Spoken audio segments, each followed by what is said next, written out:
mio amore per le GT Alfa Romeo nasce come gli amori più puri, senza l'influenza e senza il suggerimento di nessuno e di niente. Nasce un giorno per sbaglio, nessuno mi aveva mai detto com'erano queste macchine, nessuno mi aveva mai suggerito di farci caso, perché erano anni in cui non erano così valutate, non erano così ricercate, infatti il valore era molto più basso di oggi.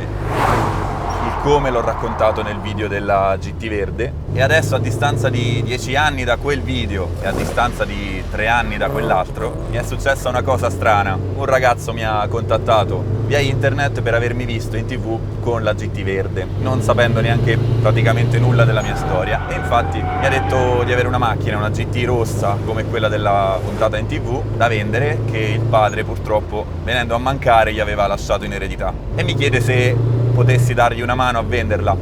Io non lo faccio, però quando si tratta di GT o di macchine che ho particolarmente a cuore tendo a dare una mano. Mi manda le foto e ovviamente la primissima cosa che noto è la targa, l'Aquila, le targhe AQ, che già mi hanno fatto cadere una volta con la mia Delta bianca, e gli dico: me l'hai mandata per le targhe? E lui no, perché? Quindi non aveva neanche idea. Allora io vedo un 1750 rosso targato AQ e ovviamente gli chiedo la cifra, che era anche tra l'altro più che ragionevole. Quindi io parto, mi metto in macchina, vado a Milano, la vedo, la metto in moto, con mezzo giro parte come un orologio, gli do i soldi che mi chiede senza fiatare e da Milano parto da solo al volante di questa GT. Parto e dico: male che va, si ferma, me la faccio portare a Sant'Agata, dove abbiamo la sede di Academy, e poi ci penso. Arrivo a Sant'Agata, dico vabbè, mi fermo, faccio un controllo, guardo i liquidi. Sinceramente da Milano a Sant'Agata Bolognese ha volato. Non perché sia andata forte, ma andando a 100-110 all'ora io non me ne sono neanche accorto. A Sant'Agata prendo il caffè e dico: boh, io vado giù. Parto e arrivo fino all'Aquila, parcheggiando la macchina sotto casa nel mio garage, più riposato di quando sono partito. È una cosa che non mi succede neanche col doblò. Ora, io ho guidato tantissimi GT, Giulia, serie 105 e quant'altro dell'epoca, ma sempre tutte elaborate, quindi non avevo mai guidato una GT originale, tanto meno un 1750 in ordine come questo, perfettamente come mamma Alfa l'aveva fatto. E vi devo dire che una scoperta come questa, che tanti di voi che hanno più anni di me diranno: hai fatto la scoperta dell'acqua calda, ma in realtà io sono abituato a guidare macchine più sportive, più elaborate, ne ho guidate tantissime diverse, da corsa, stradali, ma mai una così perfettamente originale. In realtà il 1750, lo sappiamo tutti, è la cubatura più giusta per questo tipo di motore, e infatti rispetto al 2000 o al 1600 si sente già molto più pieno, quadrato, ed è uno spettacolo il modo in cui eroga la linea di coppia che i collaudatori e gli ingegneri dell'epoca gli diedero, ma io non l'avevo mai provato su una macchina originale. Quindi faccio i primi metri, macchina ovviamente ferma da una vita, quindi comunque aveva bisogno di respirare un po'. Quello che mi stupisce non tanto è la potenza, che comunque è una macchina molto leggera con un motore grosso per la dimensione della macchina. È ovvio che la spinta ci sia, anche sulle macchine d'epoca la spinta c'è. Quello che mi ha stupito è tutto il resto. Queste automobili erano letteralmente, la dico grossa ma senza nessun rischio di rimangiarmelo un domani, erano perfette. Specie queste qui, che erano comunque le ultime del progetto GT con l'evoluzione massima, erano perfette. Il cambio, la serie 105 sappiamo tutti, uno dei cambi migliori della storia del Alfa Romeo. Ci è mancato ancora di più poi con il passaggio a transaxle, che era molto meno bello da guidare a livello di cambiate. Qui è la sua massima espressione, e consideriamo una macchina che ha mezzo secolo, è perfetto.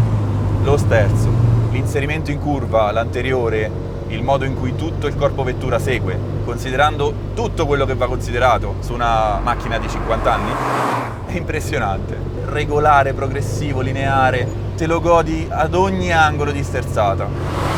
Ho tutti gli spazi giusti per usare la leva del cambio, che è un po' più alta, non sta sul pavimento. La corsa della leva, anch'essa è certo lunga come tutte le macchine dell'epoca, ma è di un piacere che la useresti tutto il giorno. La forza che devi mettere sul freno, sulla frizione, e quello che ti sa comunicare il pedale dell'acceleratore, tu riesci ad avere tutte le informazioni che vuoi, meccaniche, tutte, se tu sfiori il pedale del freno, è gentile, il servofreno è talmente ben calibrato che tu puoi modulare tutto bene, cioè meglio di alcune macchine di oggi, perché sei tu con il tuo piede che senti assolutamente tutto. Ma fattori anche come la visibilità, tu vedi tutto ovunque.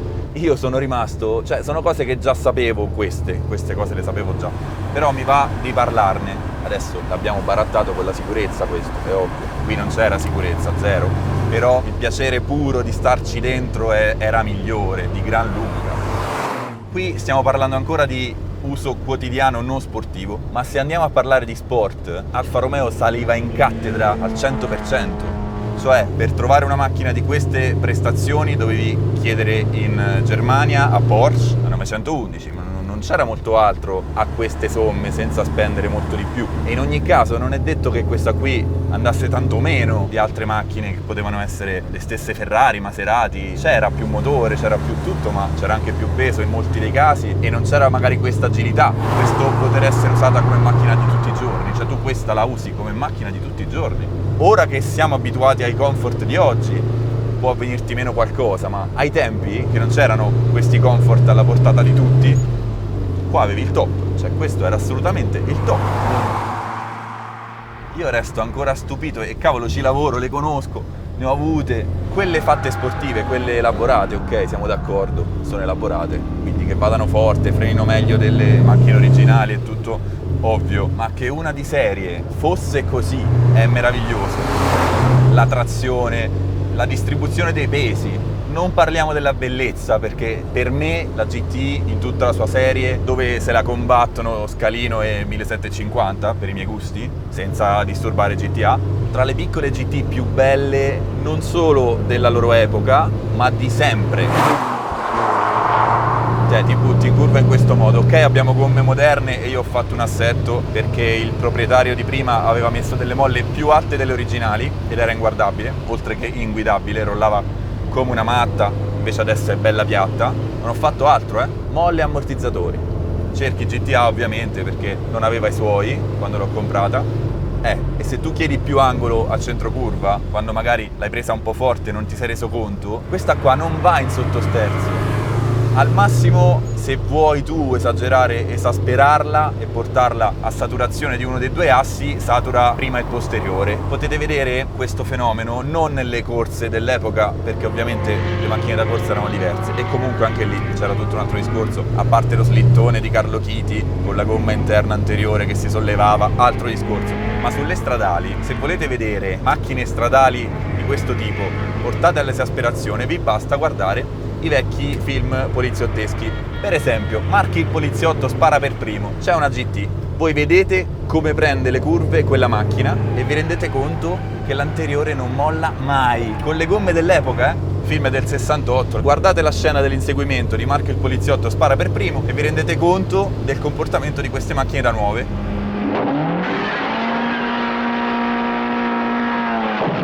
Un'altra cosa carina che mi è successa nel periodo in cui ho comprato questa, che comunque è già più di un anno fa, forse 2, ve l'ho tenuta nascosta, ho aspettato che fosse veramente perfetta per farvela vedere e l'ho fatta sistemare da Marco Sarro, gli ho fatto fare un bel trattamento esterno e interno, insomma, volevo che fosse veramente perfetta non solo ai miei occhi ma agli occhi di tutti. Mi successe di comprare anche una 500 originale, anche quella cosa lì è curiosa, provare oggi una 500 tutta originale. Questa è una cosa che già sapevo perché la mia primissima la comprai così. È incredibile pensare che la persona normale andava in giro con quella roba lì, con la 500, quindi avevi a disposizione quella potenza, quel tutto, quell'assetto, quel telaio, quella roba lì era la normalità di tutti i giorni. Negli stessi anni esisteva questa roba qua. E allora ho fatto un giro con la 500, un bel giro lungo con la doppia, con il 4,99 cc, cioè sicuramente molti di voi sanno di che parlo, un bel giro lungo, tanto che mi sono assuefatto, mi sono abituato a lei, e dopo sono andato a prendere questa qua. E ho provato immediatamente cosa provarono le persone a suo tempo saltando da una 500 a questa. È stato più illuminante di quanto pensassi, perché non è che ci vuole uno scienziato, però se poi lo provi è diverso, va provato. per capire quanto forti erano queste macchine. Lasciamo stare il discorso macchine da corsa, perché lì ne parliamo su una macchina da corsa a breve. Io parlo di tutti i giorni, vita normale, andare al lavoro. Chi aveva una 1750 targata Parma e andava a lavorare in Lamborghini? Dallara, per dirne uno. Se mi puntassero una pistola e mi costringessero a scegliere veramente poche macchine da tenere, questa è assolutamente una delle mie irrinunciabili di sempre.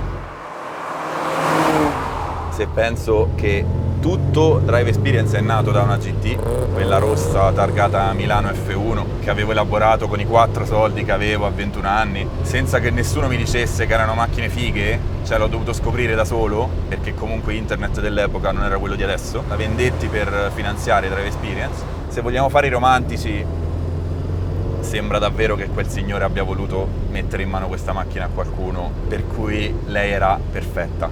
E infatti starà con me per sempre.